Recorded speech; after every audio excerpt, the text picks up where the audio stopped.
Selection টুলের মাধ্যমে প্রথমে দুইটাকে সিলেক্ট করব। এইবার কিবোর্ড থেকে কন্ট্রোল সি দিয়ে কপি করে কন্ট্রোল এফ এ ফ্রন্টে পেস্ট করব।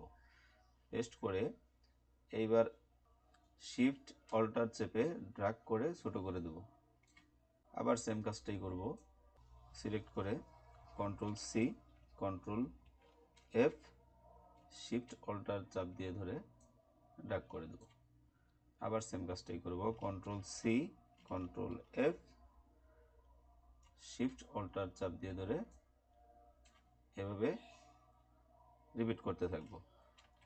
Control C, control F, alter, shift alter ধরে ছোট করে দেব। এভাবে আমার যতগুলো প্রয়োজন এভাবে নিয়ে নেব।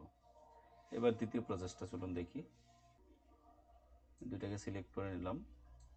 সিলেক্ট করে নিয়ে এইখানে স্কেল অপশনে সিলেক্ট করার পরে স্কেল অপশনে ডবল ক্লিক করলাম।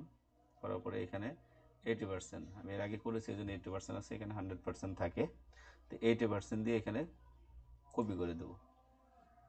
এইবার control D, control D, control D, control D, যতবার লাগে আমরা ততবার কন্ট্রোল ডি চেপে ছোট করে নেব।